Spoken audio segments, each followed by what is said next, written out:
Bien, donc nous avons vu la vascularisation artérielle, riche, commune avec les autres organes de l'espace susmésocolique.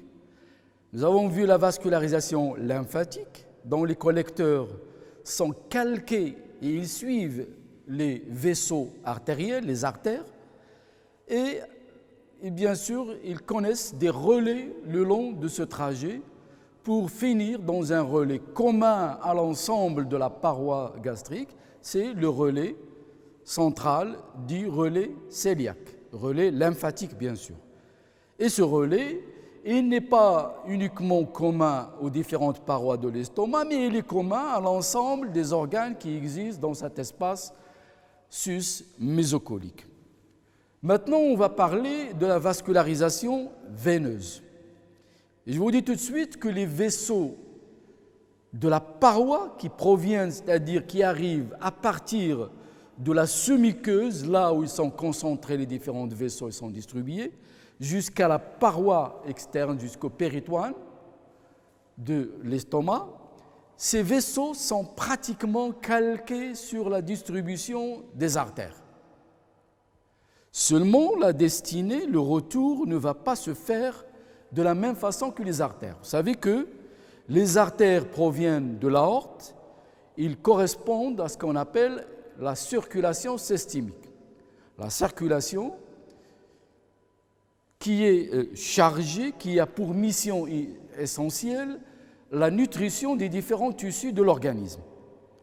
C'est des artères qui viennent du cœur par l'intermédiaire de l'aorte, se distribuent dans les parois des différents organes, participent à leur nutrition, et le sang de retour se fait par des veines qui rejoignent la veine cave inférieure et supérieure au-dessus du diaphragme. Le tout revient au cœur pour donc la circulation systémique. Au niveau du tube digestif, il y a un autre type de retour. Pourquoi ? Parce que le sang de retour, il n'est pas uniquement un sang veineux chargé des différents déchets dans le CO2, mais c'est un sang de retour chargé de ce que l'intestin, de ce que le tube digestif a absorbé. Vous savez, les aliments, quand ils sont traités, digérés, digestion mécanique, digestion chimique, ils sont traités, ils sont séparés, ils sont absorbés par les veines. Et ce qu'ils ont absorbé, ces nutriments qui sont absorbés dans le sang, doivent bien être déposés quelque part pour être utilisés par l'organisme. Et vous devinez très bien que le sang de retour du tube digestif ne va pas directement vers la veine cave, mais il va transiter par le foie, qui est une véritable usine de stockage, de traitement et de distribution de tous les besoins de l'organisme. Donc, les veines, s'ils sont calqués sur les artères au niveau des parois, leur destinée finale, leur drainage ne va pas se faire de manière corollaire à l'aorte vers la veine cave, non, il va se faire vers le foie.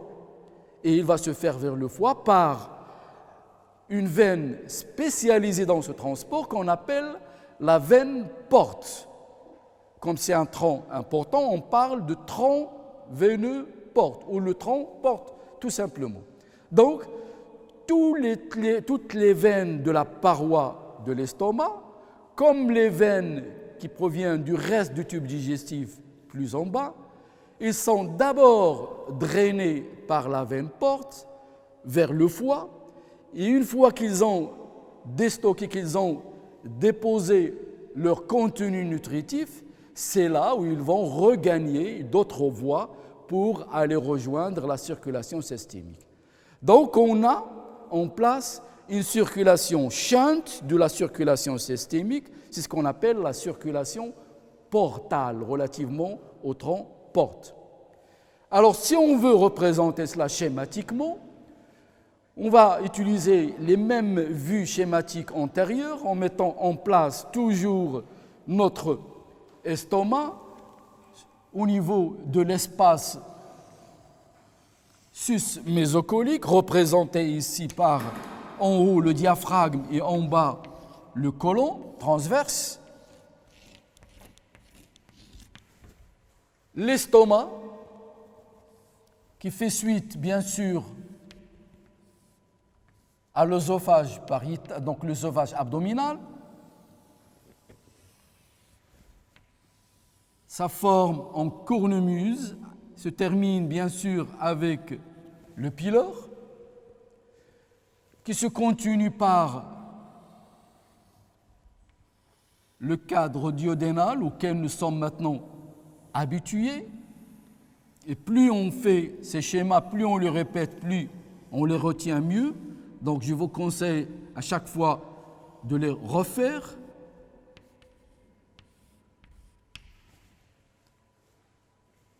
Nous avons bien sûr vers la gauche notre rate avec son île, ses trois bords. Et à droite, nous avons le île hépatique que nous représentons de la façon simple, comme suit. Le île hépatique avec la face inférieure sur un foie relevé pour nous permettre cette vue directe de la face inférieure. Alors je disais qu'au niveau de la paroi, vous aurez une circulation veineuse, une distribution veineuse calquée sur les veines. C'est-à-dire que vous aurez des veines courtes de l'estomac, vous aurez des veines, une veine coronaire stomachique, vous aurez également une veine pylorique.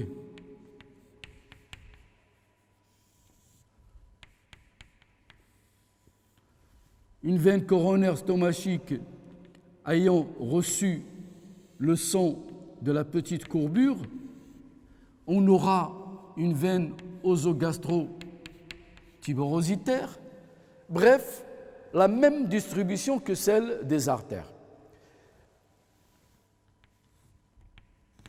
La veine splénique est la veine de retour corollaire à l'artère splénique, et là commencent les différences et commencent les différentes situations. Cette veine va suivre bien sûr le trajet de l'artère. Au cours de son trajet, il va recevoir une veine du retour de l'intestin, en particulier du côlon, c'est la veine mésentérique inférieure. La veine mésentérique inférieure que nous verrons plus tard dans ces détails avec l'étude du côlon et du grêle, cette veine fait son retour, il rejoint la veine splénique en formant un seul tronc qui est le tronc spléno-mésaraïque. Le tronc spléno-mésaraïque, à son tour, après un trajet, il va recevoir une veine passant en avant du troisième duodénum et derrière le pancréas. Cette veine, c'est la veine mésentérique supérieure. Les deux forment un tronc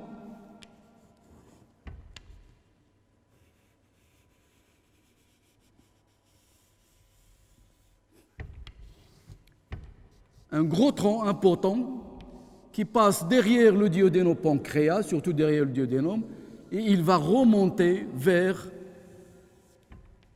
le foie, c'est le tronc porte. Donc, toutes les veines de l'estomac vont finalement rejoindre ce tronc porte, ou bien ils vont rejoindre l'une des branches qui constituent ce tronc porte. Vous avez des veines, par exemple les veines courtes qui vont aller directement vers la veine splénique.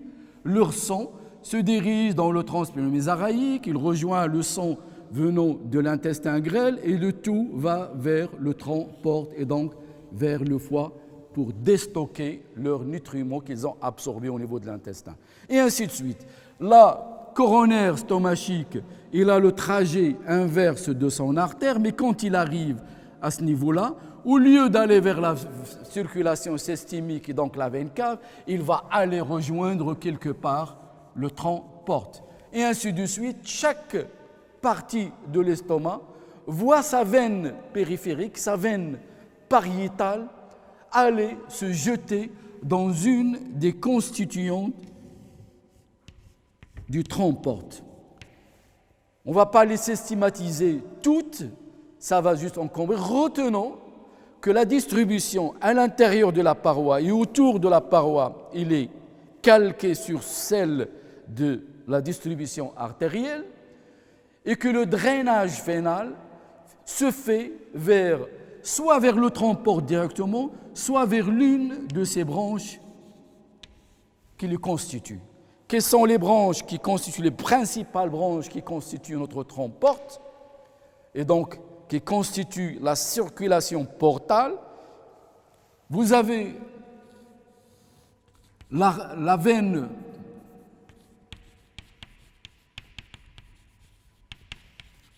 splénique qui va rejoindre la veine mésentérique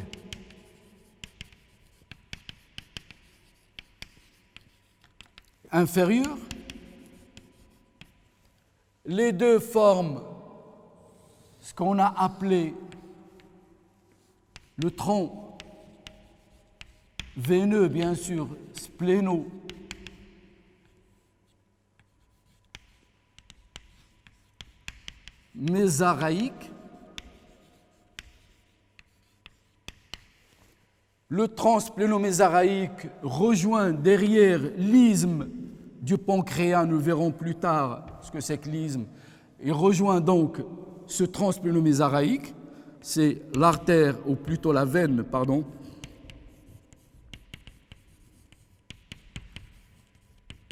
mésentérique supérieure. Cet ensemble forme le tronc porte.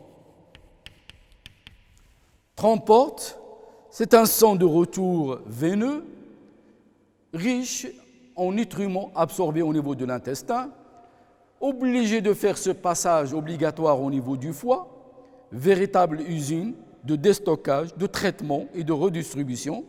Une fois qu'il a fait sa mission, le sang à partir du foie retrouve la circulation systémique par le biais de veines que nous allons voir plus tard. Ce sont les veines sus-hépatiques. Et donc voici, en résumé, la circulation. Ce que je vous demande de retenir dans cette circulation veineuse, 1. Au niveau de la paroi, il est calqué sur la distribution artérielle. 2.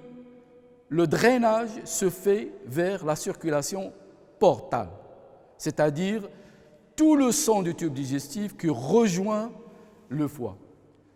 Une partie intéressante à ce niveau-là, c'est que l'œsophage, rappelez-vous, on a vu sa vascularisation lorsqu'on a étudié le thorax, en particulier le médiastin, et on avait dit qu'il a une circulation artérielle d'empreinte, il reçoit des vaisseaux un peu de partout, tout ce qui passe à côté lui emprunte une artère, et le retour se fait vers la veine cave inférieure et supérieure, Et donc, l'œsophage, dans son globalité, c'est un seul tube.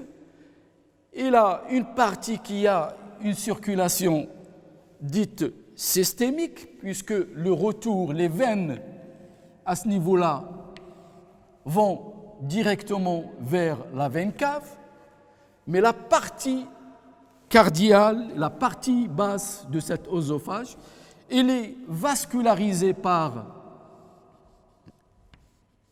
la veine œsocardio-tuberositaire. Et donc, son sang, cette partie inférieure, trouve son sang dirigé vers le tronc porte. Donc, on a une sorte d'anastomose, de lien, de communication plutôt, entre une partie qui appartient à la vascularisation systémique, nous avons expliqué ce que c'est, sang qui vient par une artère et retourne vers le cœur par une veine, et une partie basse qui appartient à une circulation portale, c'est-à-dire sang qui arrive par une artère, nourrit, mais le retour se fait obligatoirement vers le système porte, vers le foie. Il y a donc cette communication qu'on appelle anastomose porto-cave. Anastomose dans les parois entre le système portal, qui est bas situé, et le système cave, qui est situé. Ça a donc une répercussion importante dans certaines pathologies. Imaginons un blocage sur le trajet de la circulation portale, que ce soit un blocage par mécanique, par une compression tumorale ou autre, que ce soit un blocage par n'importe quel phénomène, une augmentation de la pression au niveau, donc ce qu'on appelle une hypertension portale, eh bien, la circulation portale va trouver son débit ralenti ou même parfois arrêté, et le sang qui emprisonné dans les veines en amont va essayer de trouver donc une issue, et il sera obligé d'être dévié vers le système cave. Quand cette déviation est dépassée, c'est comme les bouchons dans une circulation, vous allez avoir une dilatation de ces veines et qui donnera des varices, qu'on appelle des varices, comme les varices au niveau des membres inférieurs qui sont visibles.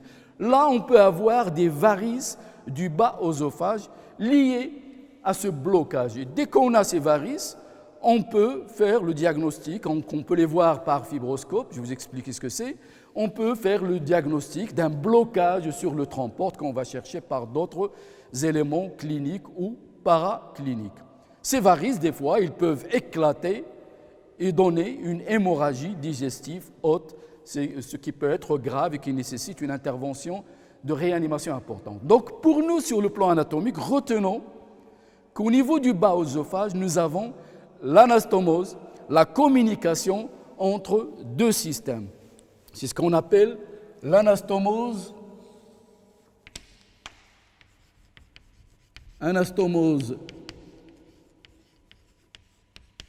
veineuse, bien sûr, porto, c'est-à-dire entre le système portal et le système cave vers lequel le sang de l'œsophage est drainé. On verra plus tard qu'il y a d'autres anastomoses porto-caves dans d'autres régions. Donc pour nous, c'est ce qu'il faut retenir. Circulation veineuse calquée sur la circulation artérielle, ou plutôt les vaisseaux ont la même distribution artérielle et veineuse autour de la paroi. Et à partir de là, les veines vont se drainer dans le système porte. C'est le plus important. Dans le système porte, chacune veine va se drainer dans la veine porte ou dans l'une de ses constituantes qui est la plus proche. Nous verrons les détails un petit peu au niveau de la veine cave pour le duodénum pancréas, pour l'angle colique droit et ainsi de suite. Donc finalement, même distribution et le drainage vers le tronc porte. Particularité au niveau du bas oesophage, c'est cette fameuse communication entre le système porte en bas et le système cave en haut, qui va se présenter sous forme donc, de complications en cas de blocage de l'une des circulations. Voici donc pour la vascularisation veineuse l'essentiel à retenir, et nous passons à l'innervation. On vous dira un mot sur l'innervation de l'estomac.